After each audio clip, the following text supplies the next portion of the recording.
Welcome to Telangana Muchatla news. Edapalli గ్రామ పంచాయతీ స్థలాలపై అక్రమ కబ్జాలను సహించేది లేదని గ్రామ పంచాయతీ స్థలాన్ని కొందరు అక్రమంగా స్వాధీనం చేసుకునే ప్రయత్నం చేస్తున్నారని చెప్పారు నూతనంగా ఎన్నికైన సర్పంచ్ కందగట్ల రామచందర్. ఎడపల్లి గ్రామ పంచాయతీ పరిధిలో పంచాయతీకి చెందిన విలువైన స్థలాలపై జరుగుతున్న అక్రమ కబ్జాలపై పాలకవర్గం తీవ్రంగా స్పందించింది.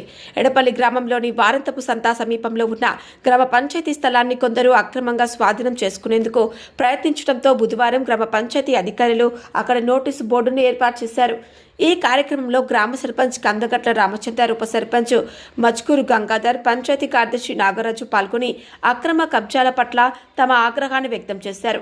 గ్రామ పంచాయతీకి చెందిన స్థలాలు ప్రజల అవసరాల కోసం కేటాయించబడినవని, వాటిని వ్యక్తిగత ప్రయోజనాల కోసం ఆక్రమించడం చట్టవిరుద్ధమని వారు స్పష్టం చేశారు.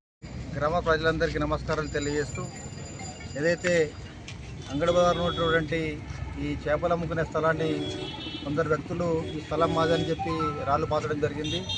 ఈ స్థలం వారిది కాదు, ఇది గ్రామ పంచాయతీ చెందినటువంటి స్థలం. ఇది ఈ 2010-11లో కలెక్టర్ గారి ఉత్తర్వుల మేరకు ఈ స్థలం గ్రామ పంచాయతీ కేటాయించినట్టు గ్రామ పంచాయతీని తీర్పు ఇచ్చి కలెక్టర్ గారు ఉత్తర్వులు జారీ చేయడం జరిగింది.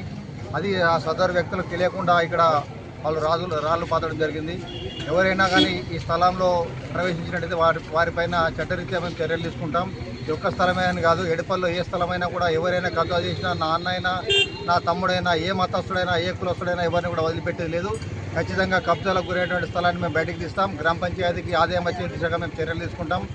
ఈ స్థలం నుంచి ఇక్కడి నుంచి ఎవరైనా మళ్ళీ వచ్చి ఆ బోర్డు పీకడం కానీ, ఆ రాళ్ళు పాతడం కానీ చేసినట్టయితే వారి మీద ఖచ్చితంగా చట్టరీత్యా చర్యలు తీసుకుంటామని తెలియజేస్తూ ఉన్నాం.